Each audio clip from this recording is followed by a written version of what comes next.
In the headlines, bandits kill 2, kidnap 3 others in fresh Kaduna attack. Flood submerges houses, destroys properties in Lagos. NAFDAC seizes 4,000 cartons of banned Crusader soap containing mercury. Also in the news, Tunisia arrests migrants, seizes boats in major people smuggling crackdown. Hello there, good evening and welcome to the news update on Trust TV. I'm Abdullahi Ahmed.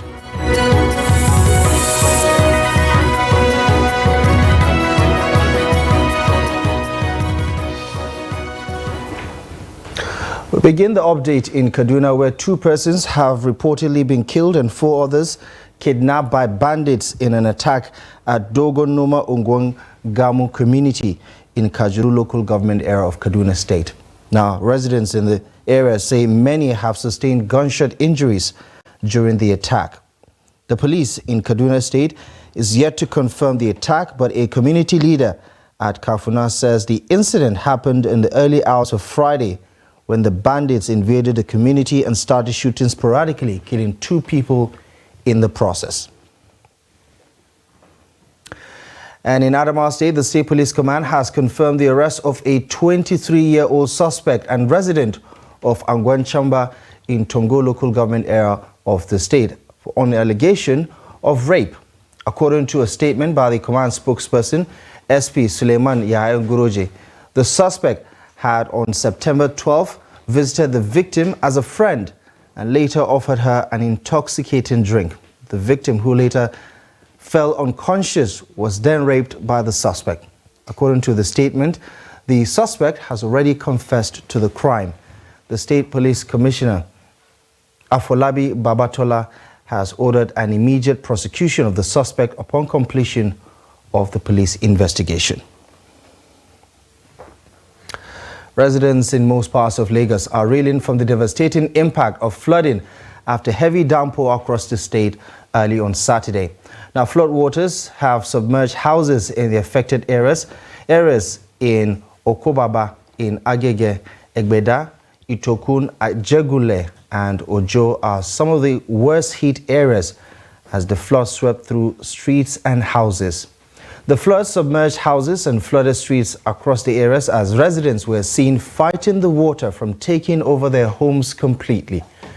Now, the territorial coordinator of the National Emergency Management Agency, Ibrahim Farinloye, appealed to residents of Lagos State to take utmost precautions dealing with floods across the state.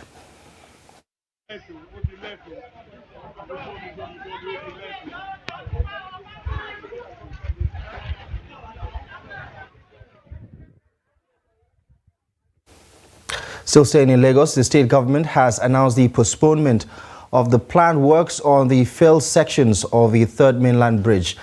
The repairs were scheduled for Sunday, September 17 and 24th between 7 a.m. and 7 p.m. much later in the month. According to a release signed by the Lagos State Commissioner for Transportation, Oluwaseun Osiemi, on Saturday, the postponement is, quote, due to the heavy downpour experienced in parts of the metropolis on Saturday. He explained that the rains has affected the preliminaries of the planned palliative works on the asphalt pavement of the Third Mainland Bridge by the Lagos State Public Works Corporation. The Transport Commissioner assured that a later date, which will be subject to weather conditions, will be duly communicated for the palliative works, urging motorists across the state to continue to access the bridge with observance of safety measures.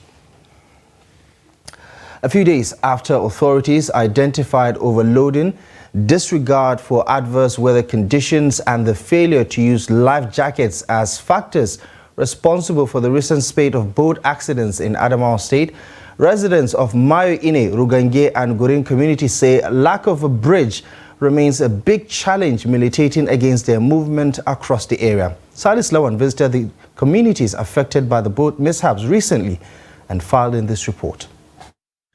The most recent wave of accidents started Monday, September 4th, when a canoe traveling between Mayo-Ine and Mayo-Belwa in Mayo-Belwa local government area capsized, killing 2 of 8 passengers. 4 days later, another accident occurred involving 23 traders and farmers from Rugange village. 15 of them were found dead the following day, with 3 still missing, while 5 were rescued at Jualek. Similarly, on Monday evening, another boat conveying 50 passengers was overturned in Gurin, Fufore local government area, as local divers rescued 11 persons. Many died in the incident, while several remain missing. Muhammad Mustafa is one of the survivors who lost children and a brother. He says the incident was tragic to him and prays never to witness such accidents. Ni da Allah ya kaddare in fita, ina da yara ya'yana 4, akwai kanina 1, 5 da 6. Ban san wanda zai je in ce zan ceta ba, ni kan gaba ki da yana rikita ma a cikin jirgin. It was indeed a very difficult moment of my life, as I tried very hard to save lives, but couldn't. My brother and 2 children died in the incident. Na gwatsa masa ruwa na tura shi sannan na samu na ci gaba. Ina neman yaro na karami da dan nima ina bakin gaba. Mu je na ce wannan iskan dan da ya taso kan insha Allah zan hakuri kashin na haya zuwa da sai mai. I would not have been the one telling this story because I was initial on the canoe until later I realized that I forgot something in my farm. Then I excused them, so the incident happened. Jirgi ya riga ya noce to wancan jirgin da zai taso shi ma iska zai hana shi zuwa. Meanwhile, Gurin community leaders are asking the government to enforce safety measures and construct a bridge to prevent future occurrences. Har yanzu in ba Allah ba wanda zai gaya maka adadin mutanen nan nawa ne. Wajen da aka same su a yanzu ya faru. A very devastating incident. There are some people still missing who are not indigent of Adama. We felt disturbed over the incident. We were in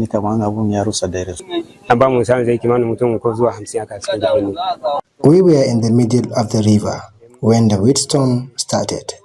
I still feel very distraught because if I had known that such an incident would happen, I would not have embarked on the journey.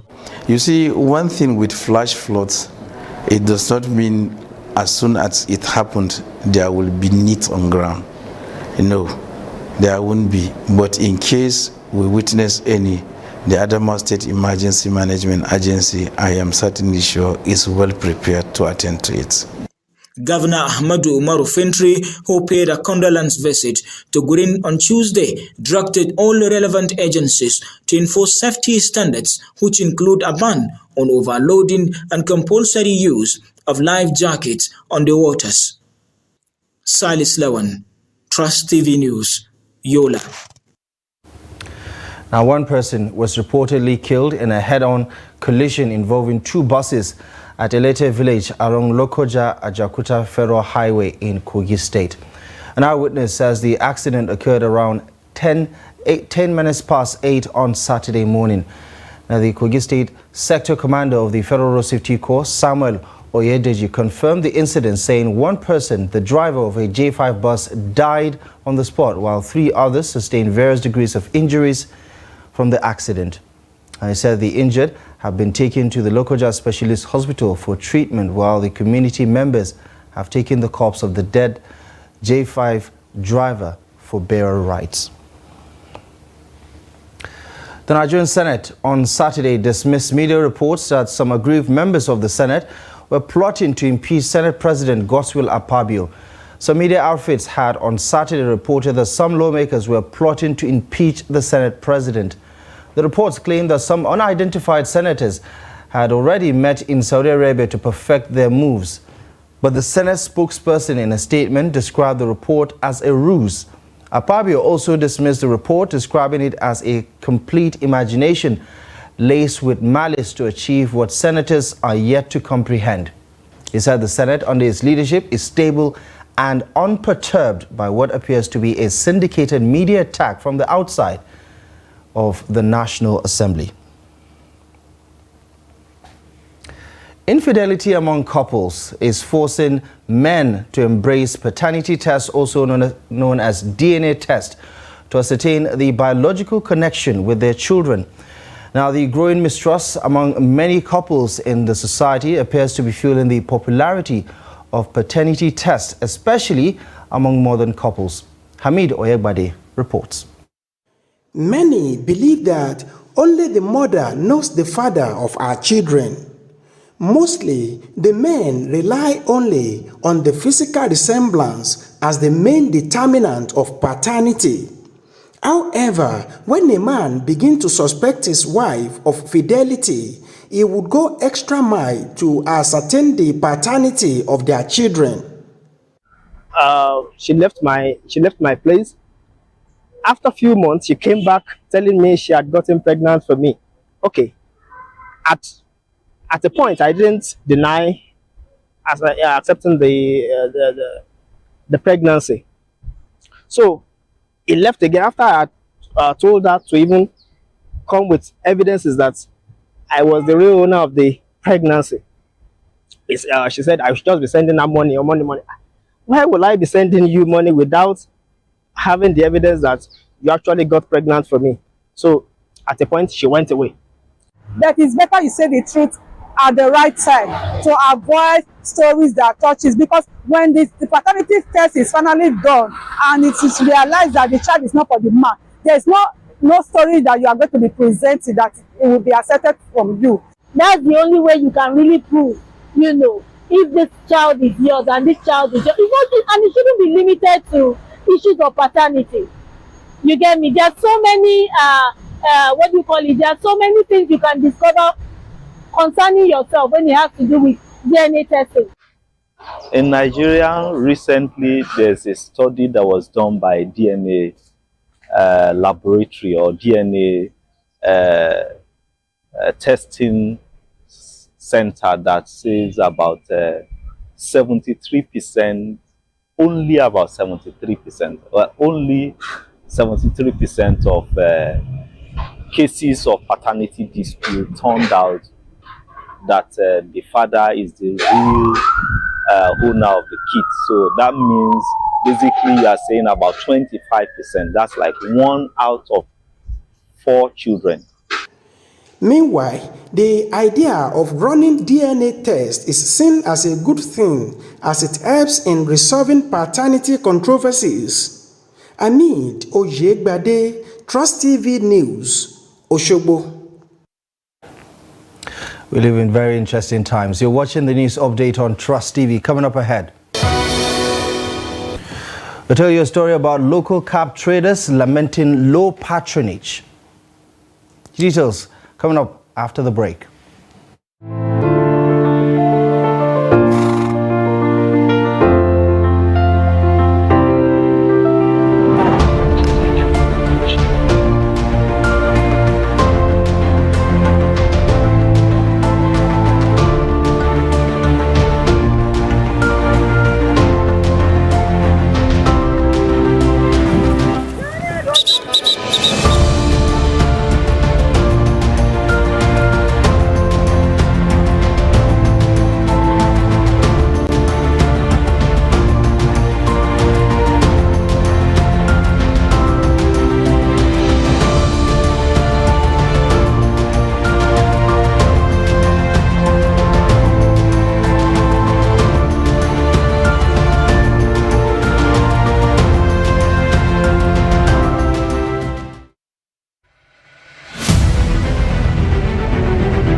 Welcome back to the news, and thank you very much for staying with us. Here's a quick reminder of our top stories at this hour. Bandits kill 2, kidnap 3 others in fresh Kaduna attack. Floodwaters submerge houses, destroys properties across Lagos as the state government postponed planned works on the third mainland bridge. Now, the National Agency for Food and Drug Administration and Control has exposed illicit operations involving the importation, sale and distribution of banned Crusader soaps containing mercury. The Director General of NAFDAC, Professor Mojisola Adeye, made this known during a press briefing at NAFDAC office complex in Lagos. According to the Director General, the raid, which was carried out on August 4th, resulted in the seizure of 3 trailer loads of the soap, which amounted to 4,000 cartons of 12 packs by 12 tablet soap. Further investigation by NAFDAC through reports showed that the banned soap was imported 7 times in 2021 alone, with each consignment having not less than 3 containers with 4,500 cartons of the soap. Adeye revealed that on interrogation, the prime suspect, one Peter Obihit, alias Ogbagu, claimed to have brought the franchise of the product from the mother company and presented an expired NAFDAC certificate that was issued for local manufacture of the same product after the ban in Nigeria. She noted that mercury is a serious health hazard and can cause damage to the skin, eyes, ears, brains, and kidney, as well as the nervous system, adding that the presence of mercury in cosmetic products is of global concern because of the established and documented health hazard it poses to human health and to the environment. In other news, local cap traders in Maiduguri, the Borno state capital, have expressed concerns over low patronage forcing them out of business, which may worsen the unemployment crisis in the state. Now, the traders who were displaced from their ancestral homes in Bama town years ago by insurgents say knitting and selling traditional caps has been their only source of income. Olatunji Omirin reports from Borno. For one to look upright in traditional attires, a cap is a must on itself to match the northern culture. Abdullah Ali, the secretary of the traders, complained of low patronage, saying caps are available, but costly due to high cost of materials. The business is not going because the sale is becoming very low, and even if you sell, you don't even get your money within the expected period. Also, traders said there's no hustling or bustling that usually characterized the market in the previous years. The market has drastically reduced compared to last year or 2 years ago as a result of economic hardship and subsidy removal. Resident Musa Mohammed says he could barely afford to buy foodstuff because of the hike in prices, and so caps are not a priority for him now. Only when you are okay, when you get enough foodstuff, enough money that can be able to take care of your family, then you will now think of other things like cap. But since the removal, we cannot be able, I did not even buy because I can say like 60% of what I am getting is going by transportation. They beg the government to support their businesses because they also pay taxes and contribute to the economic growth of this country. Olatunji Omirin, Trust TV. On the international scene, Nigeria's Vice President Kashim Shettima has told world leaders that cooperation is the best way to maximize opportunities and resolve challenges. He made the assertion in his address to world leaders at the ongoing G77 plus China Leaders Summit at the Palace Convention in Havana in Cuba. Shettima expressed Nigeria's commitment to tour the path of partnership with member states of the G77 plus China towards addressing global challenges. The vice president, who lauded the contributions of the youth in the nation's quest for science, technology and innovation advancement, emphasized Nigeria's demographic advantage, saying it is not limited to the absence of an aging population. Today, we are here to contextualize solutions and prospects in various sectors, ranging from biodiversity to space technology to innovation, and align them with our aspirations. The stakes are high. If we fail to act now, the prevailing trend could imperil our attainment of the Sustainable Development Goals. We must always remember that cooperation is our compass and the most realistic path towards maximizing the opportunities before us.